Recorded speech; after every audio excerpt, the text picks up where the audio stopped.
and you will get to know some new and interesting things about it. Start by approaching the train.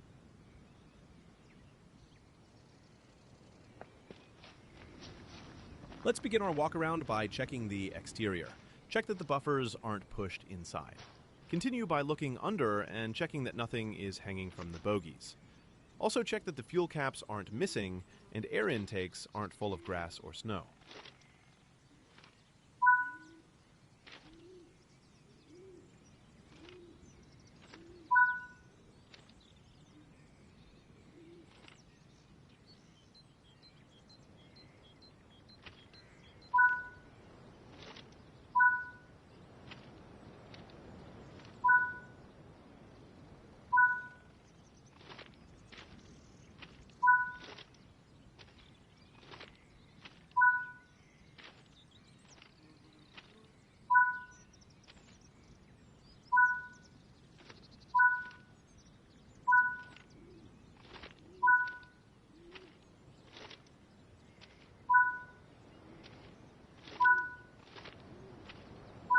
Great. Now that we have checked and everything is all right, you can board the train.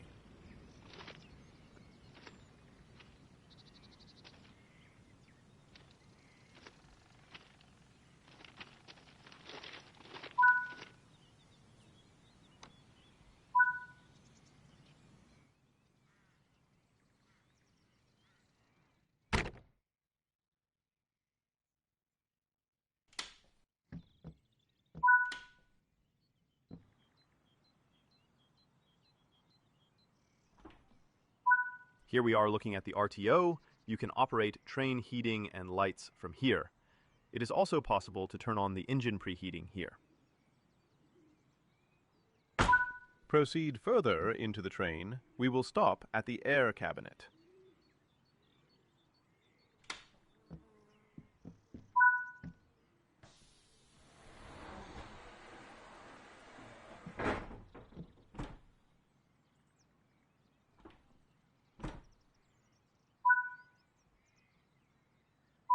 Here you see the red air valves coming into and from the BSE indirect brake controller. Close all of them if you need to tow this train. Those electro-pneumatic valves belong to the BSE indirect brake controller. Valves YB and YR are braking valves, where YR controls the emergency braking. Valve YO is for releasing. YZ controls brake cutout, and YS is for the quick release.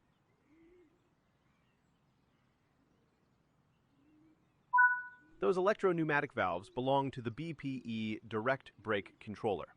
Valves YV70 and YV71 are braking and releasing valves. Valves YV81 and YV83 control the parking brake. Valves YV82 and YV84 then control the complementary brake, which applies in case the electrodynamic brake isn't strong enough. You can find two red handles behind the dark boxes. Those valves can close the air connection between the bogies and the rest of the air system.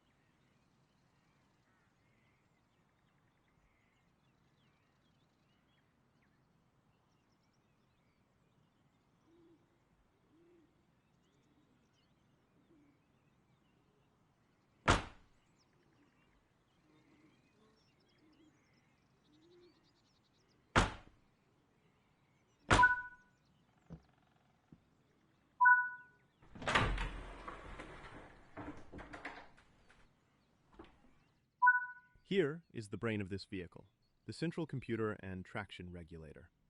As the Class 843 trains were created between years 1995 and 1997, some of the components still use analog control circuits. Here also lies the GM15 signal converter, which converts all signals between their analog and digital representation. Below, you can find some important breakers, which control diesel engines and traction engines. Breakers here control practically everything on this vehicle, ranging from simple things like wipers to more important things like the central computer or regulator.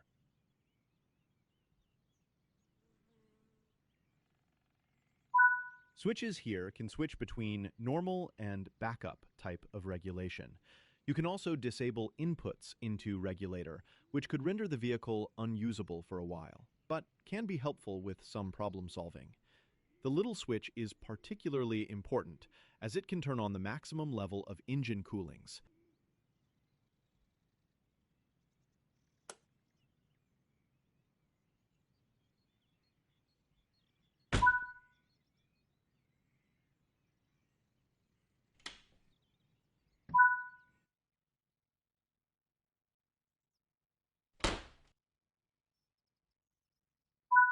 Here you see the voltage and ampermeters. Check the leftmost ampermeter after starting if the batteries are charging. The most important switch below is the second one from the left, as this switch can turn off the electrodynamic brake. Use this when you have issues with the electrodynamic brake. That is all for today, driver. Good luck on the rails.